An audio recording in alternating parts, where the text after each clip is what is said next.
This video is only meant to document my experience within mentioned communities.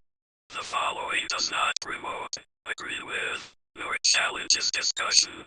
This is not an expose, which is why evidence is not provided. I'm Zuri and I come to you with my experience in the dark shipping side of the Invaders Zim community.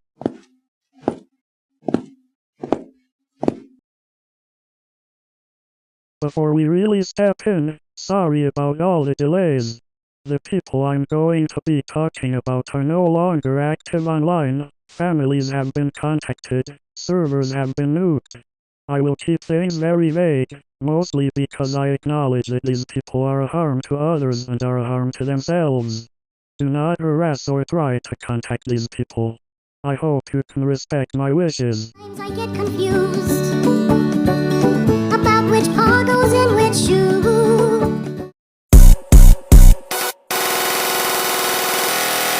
Rumors.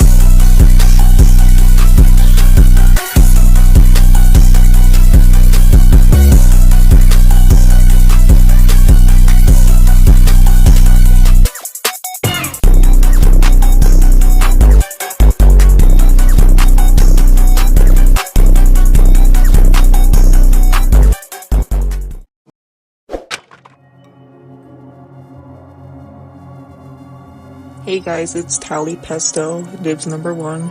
I'm just here to sit you guys down and talk about the basics, specifically on what Invader Zim is, ADR, and pro shipping. Of course, there's a lot of misinterpretation and loads of misinformation on some of these topics, so I will try to clear that up within this segment. Invader Zim is a cartoon show created by Jonan Vasquez. It was also produced and aired on Nickelodeon. So here is a quick rundown of it. The protagonist of the show is an invader from planet Urk called Zim. This invader is sent on a mission by his leaders, mostly to get rid of him, on Earth. He is sent with his Sur unit, an Urkan robot servant named Gur. During his time on Earth, he decides to blend in as a schoolchild, mostly due to his short stature and to get information on human beings. There, he is immediately discovered by a 12-year-old self-proclaimed paranormal investigator, Dib. There is definitely a lot more to the show than this, so I recommend you watch it if you can. Along with the show comes fandoms. The Invader Zim fandom created the concept of ZADR. Their idea is seeing Zim and Dib in a romantic relationship. Hence the full name of this acronym, Zim and Dib Romance. Unfortunately, we'll be having to get into ship discourse, as it is heavily important to the subject matter. ZADR by definition is what we could consider a dark ship. As for why is something we'll get into in just a moment. Now pro shipping. What is it? Pro shipping is the romantic subcategory of pro fiction. This is an ideology, a way of thinking. The thought process comes from the idea of fantasy, fiction, that anything you can think of is completely fine as long as it's fictional. This includes even harmful behaviors. Even if they don't participate in this form of creation, they still enable and provide sanctuaries for them to thrive. Because of this, the label pro-shipping is its own umbrella term. One of the subcategories in this umbrella term is dark shipping. Dark shipping is the idea of pairing two characters in a relationship that could be considered abusive. They often glorify the harm done and add on to it. Some of the tropes in this category involve romantic relationships between pets and their owners, adults and children, family members, and glorifying non-consensual sexual orientation. ZADR falls into this category because it is a relationship built on a child and an adult. Here is proof to support this claim. Question, from an Urkan perspective, is Zim supposed to be an adult or a child? Zim was always an adult. Now, how does this harm people? This ideology is the act of glorifying abuse, actively misrepresenting and spreading misinformation in order to justify their way of thinking. The very top statement being fiction doesn't affect reality. Now let me debunk this claim. Fiction is made by real people, which is well known. Typically in the creation process, people often reflect how they view the real world into their work. An example of this is a part of writing. Themes. A theme is a central message of a piece of media. The central message's purpose is to connect with the viewer, which is why it often relies on universal experiences, things that happen in the real world and most people can relate to. Though yes, taboo subjects are things that people experience, romanticization it is misrepresentation. Misrepresenting harmful behaviors can often lead to people assuming that there is nothing inherently wrong with them, reenacting these behaviors in the real world. Which it is recognized by psychologists that what we consume, fiction or not, it will have an effect on our brains and our way of thinking. A few of examples of this coming to play include the SML incident, including a video known as Jeffy's Tantrum, the Slenderman case, and even the show previously discussed, the Scott D. Lexkey case. Now with that in mind, this proves that the claim that pro-shippers give is completely false. Not only that, but the content they strive to protect can badly influence consumers. Now with that context up in the air,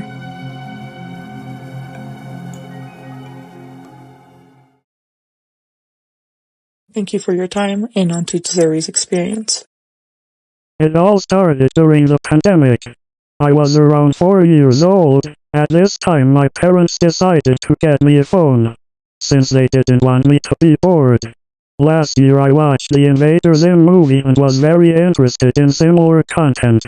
So when I downloaded Amino, I would post some of my paper drawings.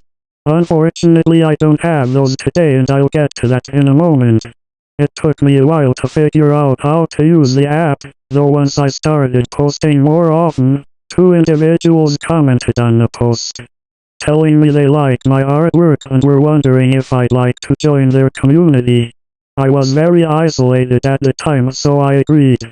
This community was a private one, so it was a very solitary space, and the manager, who we'll just call me, made sure of it, making it crystal clear that this was a private space amongst friends. I didn't really try to make friends, not being a very social person at the time, due to my family informing me about internet safety. So I was very wary. Eventually another individual in the community, who we'll just call Hero, would try to make me feel more comfortable, often asking about me or just talking to me in general, which I eventually warmed up to and saw them as a close friend. Now let's talk about the people in this mini community. Let's start off with Hero. Hero actually wasn't a ZATR shipper when I first met them. They were a ZATR shipper, a Zim and Tac shipper. They would call it toxic hetero, and often make jokes about the toxicity about it. They were online all the time, would reply in under a second unless they were sleeping. They were 12 when I first met them. Now the people that introduced me into the community. Let's start off with Ford. Ford was 14 when we met. He was a ZATR shipper, though unlike the others would talk about other things most of the time. He made it pretty clear we were his only friends at the time. He was also really racist, often excusing his racism by saying he had to pass from his friends in those communities. Roxy was one of those friends. She was a very angry person, often getting into fights with people. She was 13 at the time. She was also a ZATR shipper and was super passionate about it. Huge role player. Now on to who we'll just call Alec for now. Alec was the oldest of the group, being 16. He liked shooting games and sci-fi. He would get into drama with a few people for being very ignorant towards neurodivergent people, often calling them slurs, though they'd still keep him around. He would only chat when he was off of school. The last member is the owner, Mimi. She was a huge ZATR shipper and disliked people who shipped anything else, making backhanded comments in private. She was a very apathetic person, often enabling the bad actions of others in the community as long as she had something against the person they were insulting.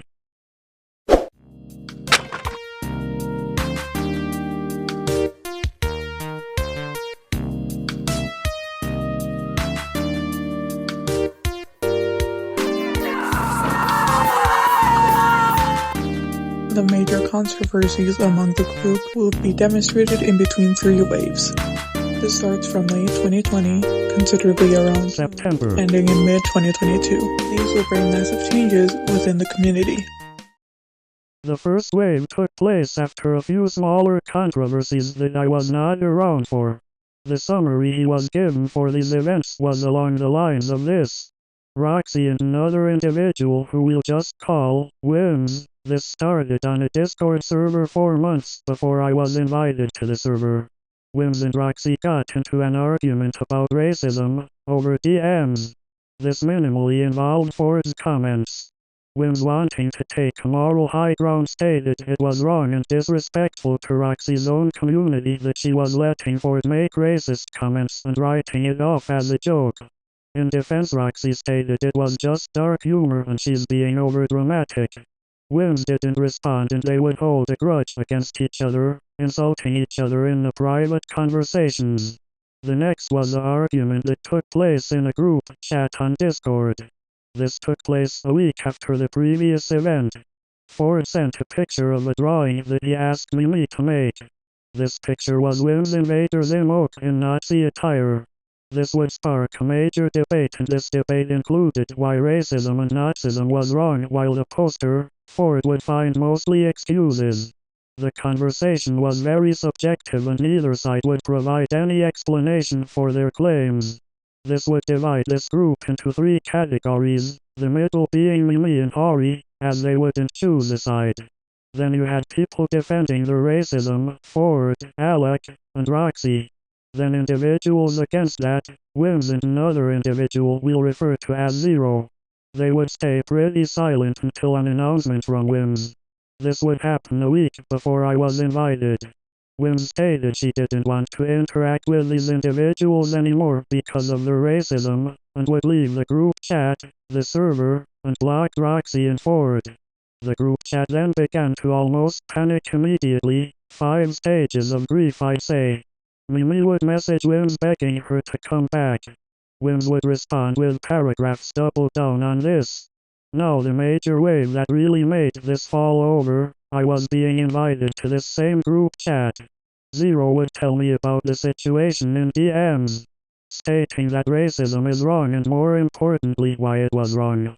In response I requested, maybe that they tell them this information and get rid of the racism before it got out of hand.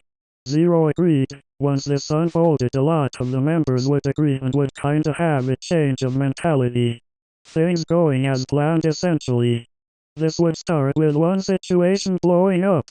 This involves Ford's tracing habits. Mimi was getting tired of his requests, stating that she didn't want to draw things for him anymore. In response, Ford would trace Mimi's art and send it into another group chat with different individuals, though one person who wasn't a different individual was Zero. Zero would send this traced art to Mimi, saying that Ford traced them and showed a line-up proof of it in DMs. Mimi would send a screenshot to the server, with the DM messages, including Zero's proof. This would cause a massive controversy against Ford to the point they were considering kicking him out of the community. Eventually Zero and Hero would nail it in the coffin, sending a document with all the traced art and the original images. Ford after this was kicked out of the server. A month after this, another person was invited into the server, going by Toxicity. After a day of being in the server, they would work on a document and within the next month would send it into multiple servers. 3. The one we've been discussing and a few others this group was in, showcasing the distasteful behaviors of the group. Specifically about how Mimi would draw ZADR fan art, making sexually explicit art of these considered child characters. Roxy enabling racism. Heroes instigating and their quote-unquote hot takes on abusive relationships, and DMs of Alec admitting he's dating a 13-year-old at 17. They would be banned from these additional servers and the Toxicity account would block them. A day later Zero would give them proof of Toxicity being Ford's alternative account.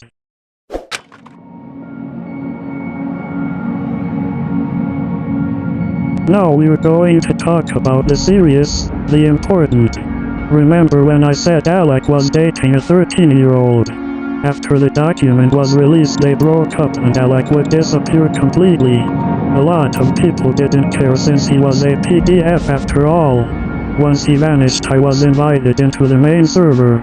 From here on out we wouldn't really use Amino anymore, just sticking to Discord. A lot more questionable activities would happen, such as jokes hinting at sexual abuse. Mimi would continue making weirdly explicit ZADR art. After a bit of the weird comments, Hero decided they had enough and decided to leave the group. Zero soon following though would stay in contact with me, due to being a bit cautious. She would even ask if I wanted to leave as well, which I declined, due to not really having anything else going on. Alec would come back a week after admitting me, stating that he was really depressed after what happened. That the 13-year-old was really mad at him and making videos on their private TikTok account. He would use this to manipulate me emotionally, sending me photos of fresh cuts if I didn't respond to his text within a day. After a month he would tell me that he was sick, diagnosed with cancer. This was a lie, by the way, as he would refuse to send any form of proof. Admitting to faking this once, I decided to cut him off in early 2023. As for the server, Mimi would state that she was starting to trust me more. She would invite to other random servers and group chats between her and her close friends. I would only stay in them for a while but wouldn't really be involved in conversation. These servant group chats were mostly for pro-shipping. Once I cut Alec off, Roxy started messaging me stating she heard what happened from Alec, and respected my decision, asking if I wanted to join a group chat with her and Hero. They often get into fights in the group chat, asking me to pick a side or to settle things. When I won't, Roxy would threaten her life, and Hero would constantly DM me about it, asking me to rush it before the inevitable. As for why that was, I still am not completely sure. I would cut them off in mid-2024, having enough of being randomly added to group chats along the lines of, "Let's work things out." Mimi would introduce me to a lot of her friends around mid-2023. Two of these friends would cause some damage. We'll just call them Hannah and Jax. We would talk a lot, especially in calls. They'd often show me pro-shipping media. This was to groom me into it, which it did end up working out, to say the least. Hannah would DM me saying it's a coping mechanism and I could use it myself, considering a more private previous situation. Later on in early 2024, Jax would start messaging me more, asking if we could date. Despite the fact he was 14 and I was 9, I accepted and we later become boyfriends. This was the major result of all the grooming.